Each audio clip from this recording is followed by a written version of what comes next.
I am Pam Whitten. I'm the president of Indiana University, and I am here on this happy day to kick off an event where we announce our new coach for men's basketball. So I'm going to start us off, just make a few brief comments, then we'll transition over to our AD, Scott Dolson, who will talk a little more specifically, and then we will bring up the man of the hour to speak with you and then answer questions as well.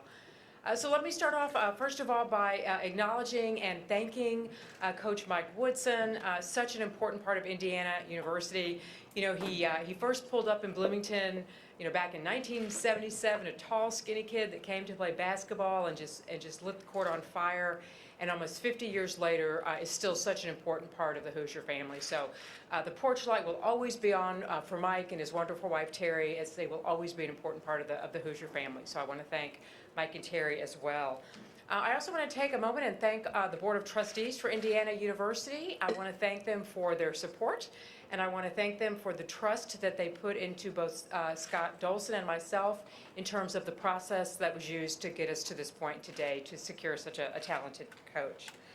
Speaking of thanking people, I need to make sure to thank Scott Dolson.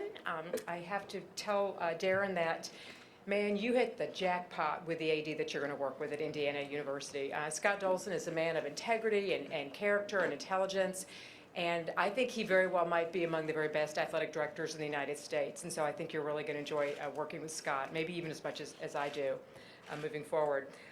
Scott had a wonderful process in play as we went through and were able to take our time and be thoughtful and land such a home run as a coach for Indiana University. As all things at IU, we don't do things willy-nilly. We are thoughtful and we are strategic and we are intentional. And Scott, I know, is going to talk in more detail in just a second about what that means specifically with Darren. But I will share with you that in addition to the obvious importance of character to us at Indiana University, there were three important traits that really were top of our list as we considered who would be the next coach of basketball at Indiana University. And that included being a great coach, really knowing basketball, so knowing how to coach. The second one was knowing how to win, demonstrating that you could win and you knew how to win as well. And then the third one in this interesting time of college sports was demonstrating that you know how to be a CEO of a basketball organization as well. And Darren met those three traits for us really in spades. Just a terrific man in terms of what he's going to bring to Indiana.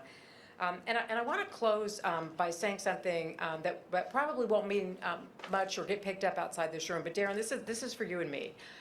When we had a chance to visit during the interview process and we were talking informally about things, I don't even know that you realized that you said some things that touched me so much and were so important to us. And that was the recognition that it's about the student athletes and it's about the students. And when we go into Assembly Hall, there's a lot of important people that are going to be in Assembly Hall watching games. But the most important people in Assembly Hall are always the student athletes, and right behind them are the thousands of students in the student section. They are why we are here at Indiana University, for our students. And you, in that conversation, made comments recognizing the importance of teaching students at all times, student athletes too, and recognizing that we want to create an amazing college experience for them as well. And so thank you for that. Now, I will also tell you that these students want to win. So let's go get them some banners as well. On that note, let me introduce our athletic director, Scott Dolson.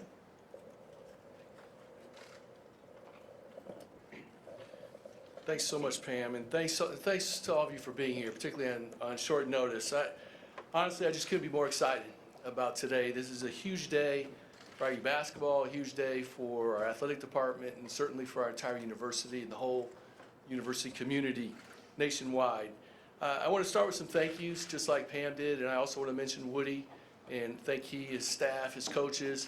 One thing that was clear during the search process is that this is a coveted job. And there's a great foundation in place, and certainly Woody and his team deserve a ton of credit for that. I also want to thank our current players.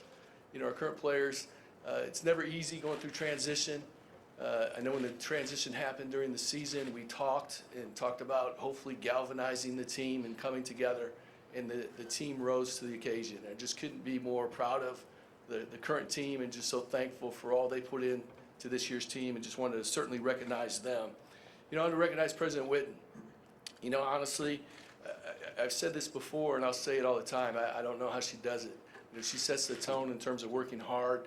She literally has a million things going on, and anytime we come to her, and particularly something like this, we have her undivided attention, her input, her collaboration is incredible. I remember being on a trip here not that long ago, on a plane trip, and Stephen Harper and I, when we landed back in Bloomington very late, we talked as we were riding back to get my car, and he just said, I don't know how she does it, because she was just so engaged and so helpful and just has so much energy. So she sets the tone, and honestly, the alignment is critical. You hear those words a lot. The alignment between the president, the athletic director, the coaches is critical, and we've got an unbelievable situation, and I'm so grateful for it. And honestly, it made this job that much more attractive. Her role is just super important. So I'm just not sure she's really gotten the recognition or the credit for what she deserves, but the great things happening in IU athletics just wouldn't be happening without her, and obviously throughout the rest of the university.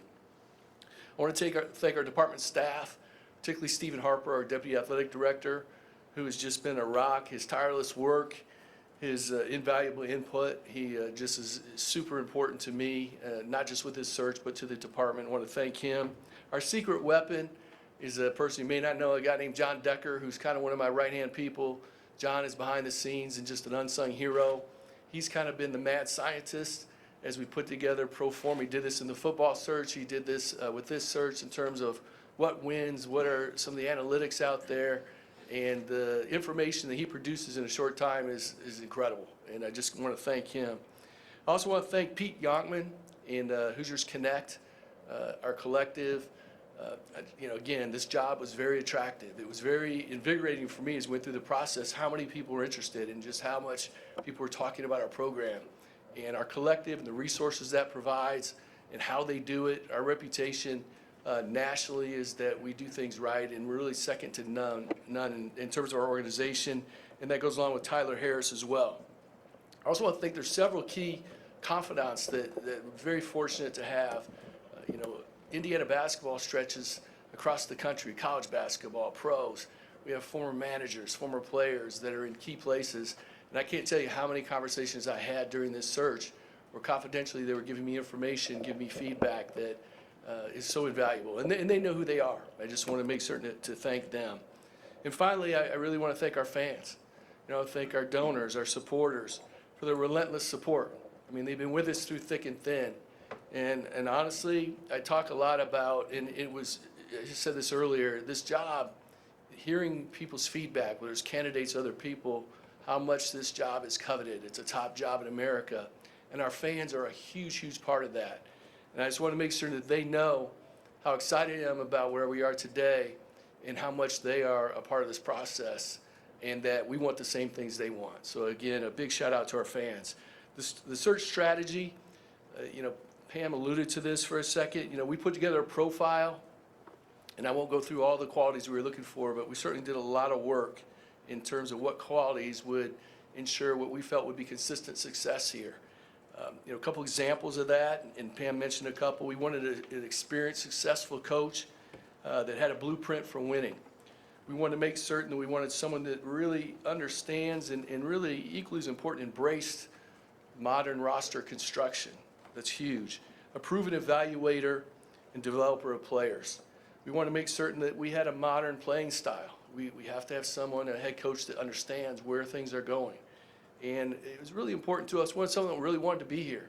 You know, we felt we were in recruiting mode, but at the same time, we wanted someone that really was also recruiting us, that really, really wanted to be here. So certainly we had a national search, as you know, and we were really deliberate with the process, stuck with the process. Had several several candidates, and it became clear that we found our person, and we went after him and we got him, and we couldn't be more thrilled about that. And you're probably thinking, well, why Darren? What separated him? What were the things that really distinguished him to be the candidate, the selection? And honestly, it started really before I even knew that Darren would ever be a candidate. I had the opportunity, there were two occasions that I had the opportunity to watch Darren's team play. Once when he was at Drake, we played in in the NCAA tournament in Albany. Drake played Miami. Stephen Harper and I came out early, watched the second half of that game. And I remember he and I talking about, wow, how Drake played. It was really impressive. And just trying to figure out, that's when I first realized who Darren was. Secondly, this year in the Bahamas, again, had no idea we're looking for a coach. More as a basketball fan, watching college basketball, I watched the Gonzaga West Virginia game and was really, again, Stephen Harper can tell you, we sat there after that game just going, wow, so impressive how West Virginia played, and so kind of knew of him. Certainly when we realized that we were going to be in a search, his name then was on the back of my mind. Would he be a candidate? The things, there are three things that I'll highlight that ultimately then when we did get into the search and dug in deeper, what really were the reasons that it's Darren. The first thing is that he's won consistently, and he's got a blueprint that fits here. And it was evident in talking to him and learning more about him. You know, his winning, and he's done it quickly. His winning at Drake, for example, and I think this has been well documented, but prior to his arrival, Drake had 5 20-win seasons in their history.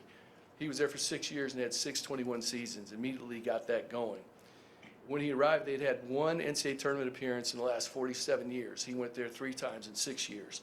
Those things were really important, the quick turnaround to understand how to build a program.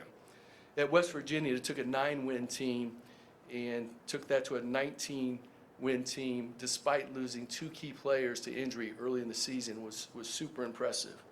One key data point that I'll point out, and I'm not going to go into too much detail on data because, again, our mad scientists, we've dug deep and really dug into deep into key metrics. One of the things that was super interesting was really looking at what were Darren's winning percentage in games decided by 5 points or less. And he had a 65% winning percentage in his career. And that's a big thing. As we looked around the country, that's something that's really significant with winning programs. So all that stuff mattered. The number 2 reason why he was singled out is he really understands and coaches modern offense in a tough blue-collar defense. It fits here. And, you know, one of the things that we learned, recruits really want to play in the type of system he runs. And that was evident as well. And it was super interesting. I got a text last night late from a father of a former player of ours who Darren had recruited out of high school. And that parent texted me just to say, wow, you hit a home run. You know, Darren recruited my son, I don't want to say who it is, and said that he is an absolute perfect fit on and off the court. His style is going to really resonate, particularly how he looks forward. And it really meant a lot to me. That just validated what I knew and felt why we selected him. But I thought it was a really interesting text from a father of a former player of ours. His offense, I won't go into the data points, but we've looked all into the data of his offense. He'll talk about that, I'm sure. His defense, but the bottom line, it's a winning formula and a blueprint that we're really comfortable with. And the third and final thing I'll mention is that Darren's a great person with an incredible work ethic, an incredible character. Again, I talked to a lot of people, and people came back every time with, wow, he's a great person, number one, and he's a ball coach. And his reputation is really, really good. He's super highly respected on and off the court. And then the final thing is, which you'll see, he has a passion to be here. He wants to build the identity of Indiana basketball, and we want a consistent identity, and so we couldn't be more excited. So with that, I want to welcome certainly Darren, but I also want to welcome his wife Ashley, his kids Tucker and Tatum to the IU family, and just couldn't be more excited.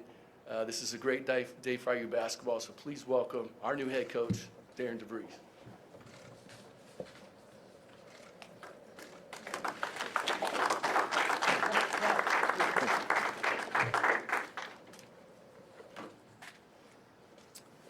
Thank you, everyone, for being here today. It's truly an honor, for me to be standing here as the head coach at Indiana University. I want to start off by thanking, President Pam Whitten, Athletic Director Scott Dolson, and the Board of Trustees for this opportunity to lead this historic basketball program. 1 year ago today, I took the West Virginia job after I'd left Drake University because I felt like it was a great fit for myself, my family.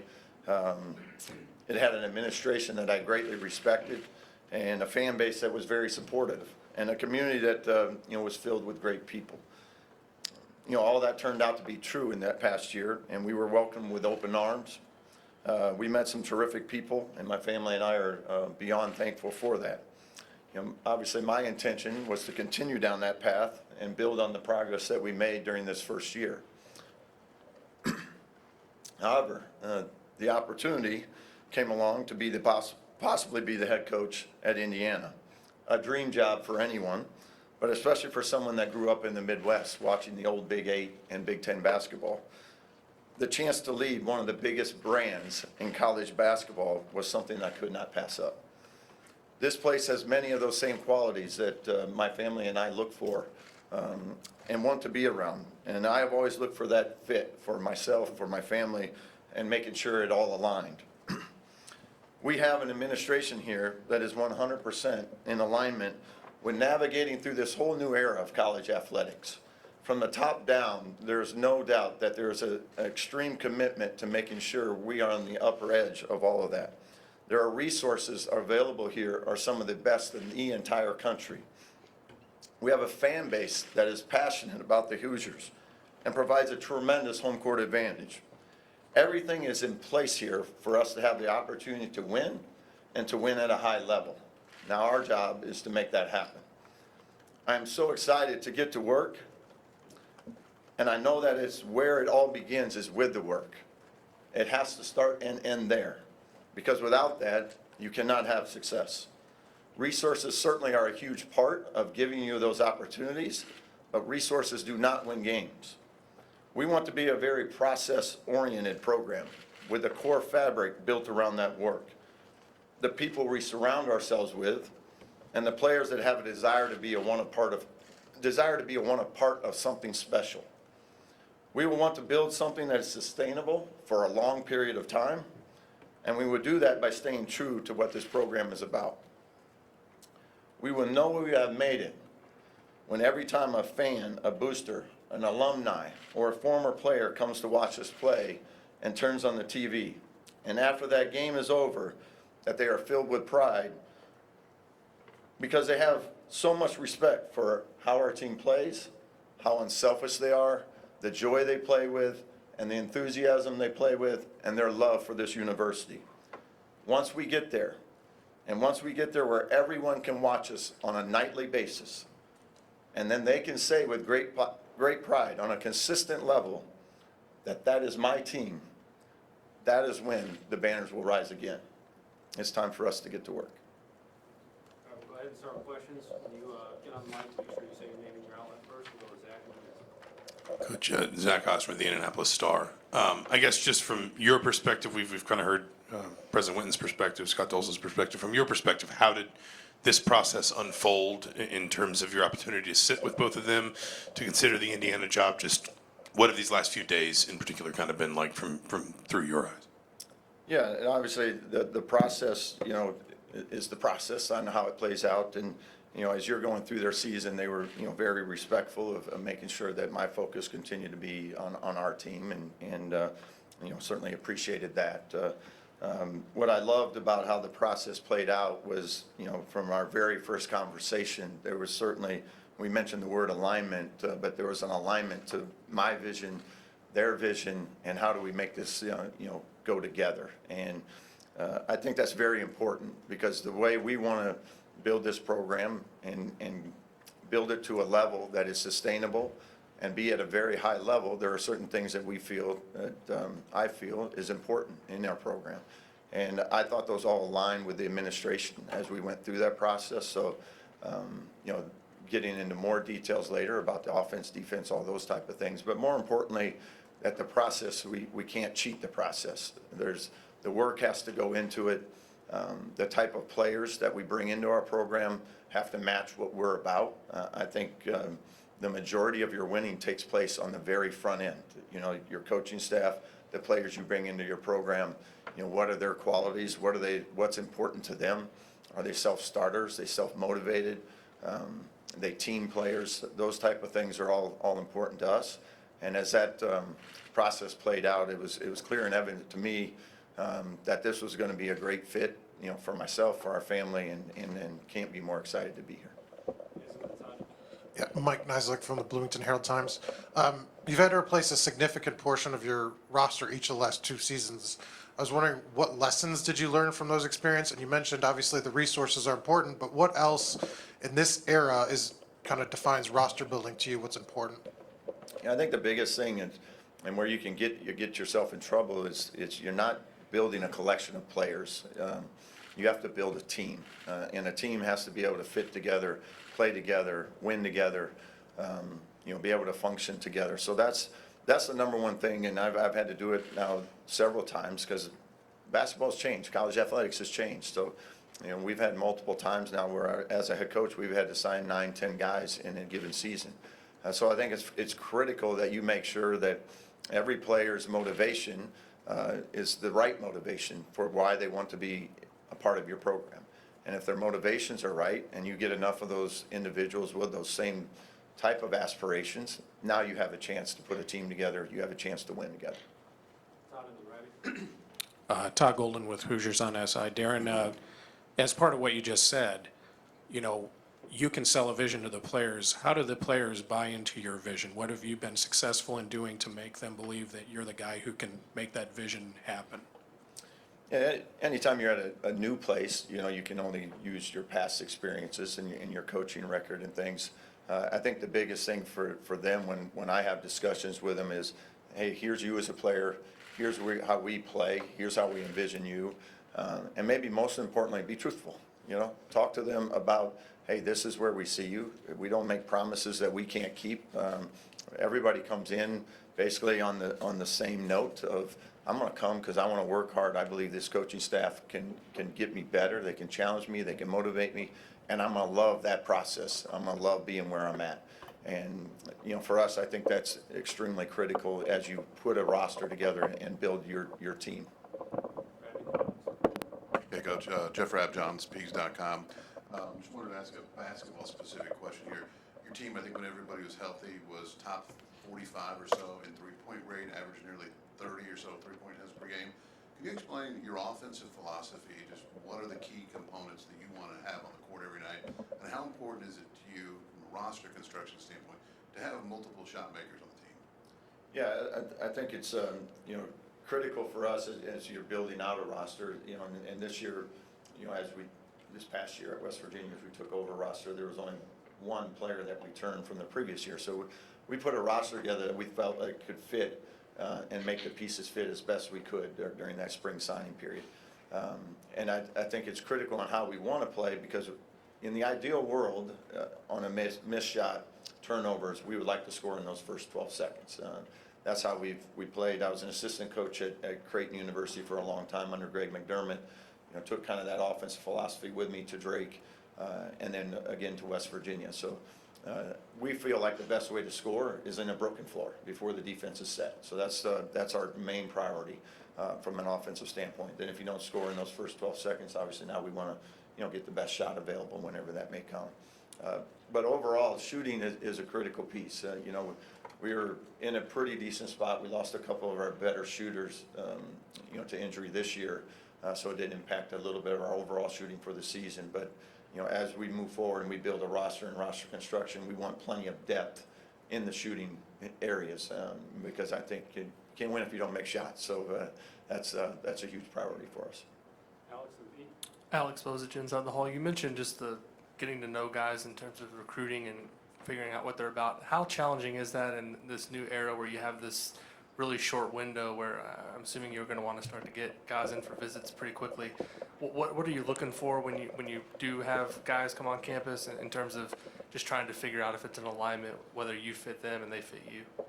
Yeah, that's where your staff is critical. As you have your staff put together, their relationships with people, and maybe you recruited them on the front end and they went somewhere else, and now you're getting an opportunity there.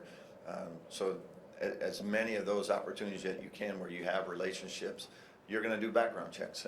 And as you mentioned, you used to have maybe 2, 3, 4 years to build up that type of background check. Now you get 2 or 3 weeks a lot of times. So I think for us, it's very critical, and we put a lot of time and effort into talking to people that know the kid the best, and then reading body language, reading teammates. All those type of things are so important to us because when you have that basketball locker room, 13 to 15 guys, it doesn't take one or two to really make that experience for everybody, not as enjoyable. So we want to do the best job we can on the front end to make sure, hey, they're all, as I mentioned, all about the right stuff. They want to come here. They want to be a part of a winner. They want to be self-motivated enough to accept the challenges to try to become the best they can be, and then, play to win. And that's ultimately what you got to do. And as I mentioned earlier, you put enough of those guys in a room together, you can get some pretty good success from that.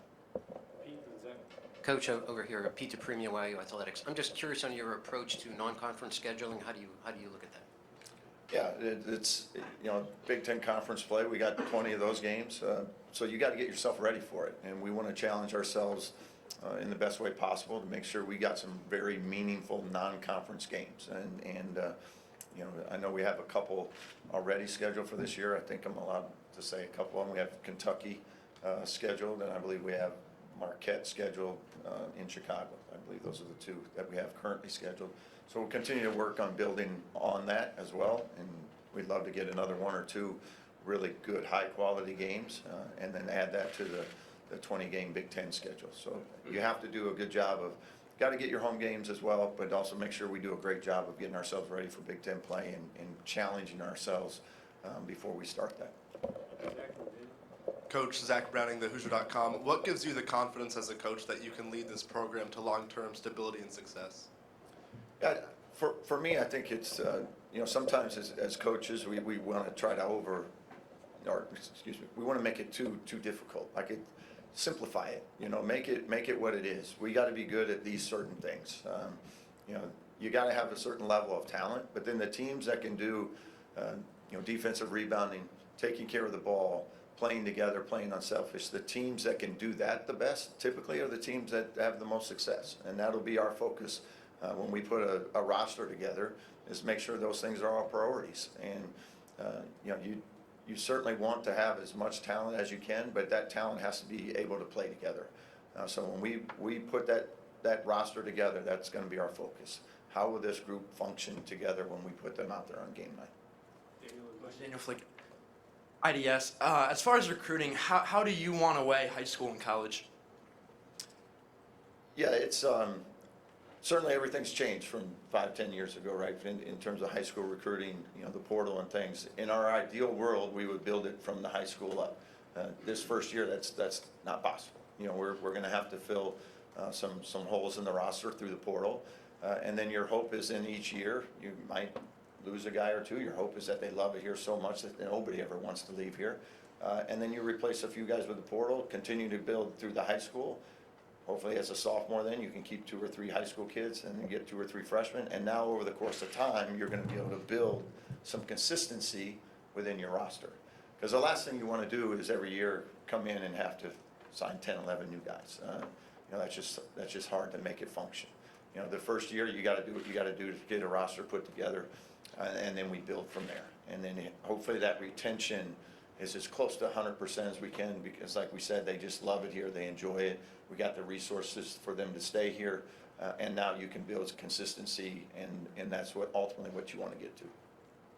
Mike and then Jim. Yeah, hey Coach, Mike Schumann with the Daily Hoosier. You had a high major job. Some people say this job is a fishbowl here. What do you think it says about you personally that you didn't hesitate and just jumped right into this opportunity?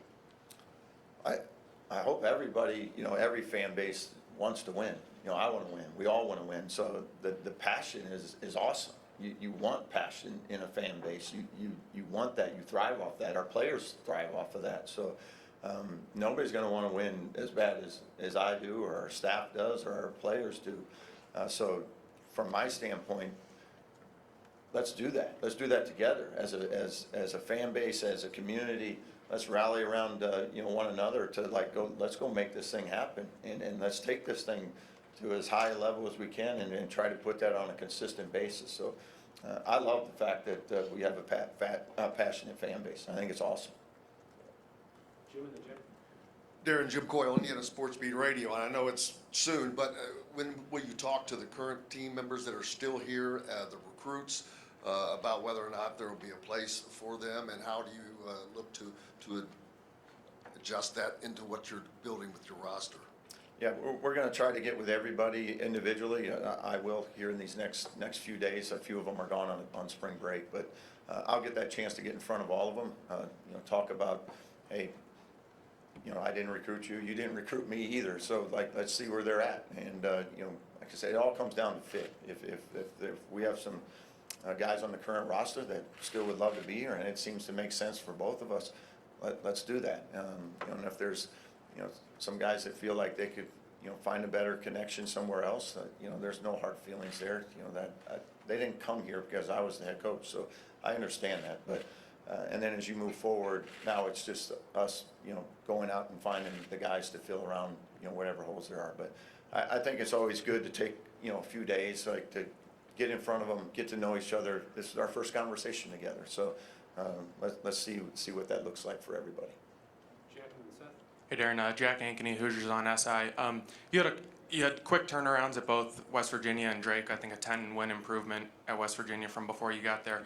What were some of the key points to kind of generating that rapid success, and how do you kind of apply that to Indiana? Yeah, I hate to be repetitive on it, but I think it's on the front end. I think when you're very particular about the guys you recruit and don't give into it, the process is the process. Your standards are your standards. Make sure that when we go out that we're not making exceptions to what we believe is important. And when you have to sign 9, 10 guys, it's easy to go like, let's just give in for this particular one, and we're just not going to do that. I know our staff sometimes we get frustrated with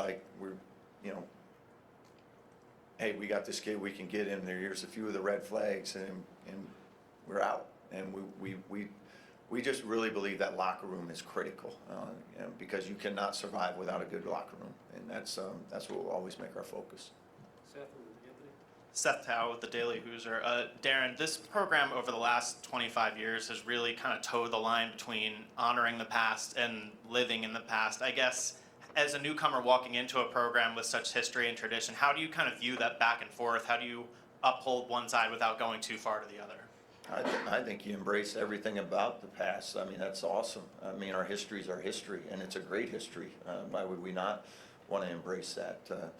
Now my job is what the future looks like, and that's what we want to do. Is we want to be a part of that history and be a positive part of that history. So that for us is like all former players and alumni from here. Like, yeah, we want to embrace them. That's awesome. This is their program. They built this thing, so we want to be a big part of that as we move forward. That's our goal. Anthony and then Seth. Hi, Coach. Anthony Calhoun, Wish TV Indianapolis. Congratulations on great opportunity here at IU. Over 20 plus years on the sidelines, how gratifying is it for you as a coach to have this opportunity of a lifetime? And does it feel like hard work finally paying off for you here with this opportunity with IU? Yeah, I mean, as I mentioned, this is one of the premier schools, basketball schools in the entire country. And to be standing here today, and you go back and look back, 28 years ago as a GA and where you started, and I've loved every place I've been. That's what I love the most. Like, your coaching journey, it's special, it's unique, for everyone. And I've enjoyed my time when I was a grad assistant at Creighton, all the way up and through assistants and head coaching, and now I'm looking forward to this next step, and I believe we can do some special things here. So I'm really excited about what that can look like, and the people that are committed to making that happen, and we're going to do everything we can, from our time and efforts to make it a reality. Trevor Gonzalez. Hey, Darren. Trevor Andershock, Peaks.com. You mentioned being process-oriented. Do you credit that for your winning percentage in the close games that Scott mentioned? And then, 2, what does process-oriented look like in games versus practice and just overall for you? Yeah, I think you got to give credit to the players a lot of times, like in those late games, like the execution piece and guys making plays, getting stops, all those things that, hopefully from June until, that January 12th game when you needed it, they put in that time and effort to put themselves in a position to go make those plays. From a practice standpoint, I believe in a very up-tempo enthusiastic, energetic, practice slot. Like we don't sit out there for 3 hours. Like we go as hard as we can for about an hour and a half. And as the season goes on, 60, 70 minutes. But it's very detail-oriented, fast-paced, and I think guys just get so much more out of that, and they learn a lot quicker to be put in those game situations that now they don't have to think. They've done it every day. They've had to react on it and be quick on their feet, simulated by every practice that we have. Zion, and last question will go to Will. Coach Becker. Zion Brown, IUSTV. Darren, we heard Dr. Witten kind of talk about the CEO aspect of being a college basketball coach now. Just in your eyes, what does that mean for you leading a program to be a CEO? Yeah, you look at it and go, there's a lot of people that are underneath that head coach, from assistant coaches to ops people to managers to the players to support staff, all very critical parts of your success. So I think, again, it's how do we get everybody so that we're all going in the same direction. We all have the same goals, and how do we make everybody's path, align with that? And it starts from the top, and then they got to, feed off of me and the way I act, and I interact with the people I'm around, and then it carries over all the way on down. And I think when you get that, it's kind of a thing of beauty, because you can just tell everybody's in sync. Like when you can see a team and how in sync they are and how connected they are. That's what I want our program to be, from the top to the bottom. I want there to be a connectivity from every single person that touches our program. And that's what I think a good CEO does. He empowers everybody to be the best they can be, and they're all thriving to do that because they know they get the opportunity to be themselves and to grow within our program. And that's what's exciting, especially when you're just starting a new program, or a new job here, is all of these people that are going to be a part of our success. Last question, Will. Will Foley, Inside the Hole. Darren, this is a program with national championship pedigree, but not much success in this century. How do you unlock the full potential of this program? Again, I'm not going to sit here and say, hey, we're going to win this amount of games or that amount of games. We're going to really focus on every day the process of what does it take to win games. And at the end of the day, if we're really good at that, those things will happen. But that's our single priority, is very narrow focused on being elite at all those little things. And then the wins and losses, they're gonna work themselves out, because if you can do all those things the way you need to do them and the way I believe we can do them, then the wins are gonna come. Thanks, Coach. Thank you. Step to the side and take a couple pictures.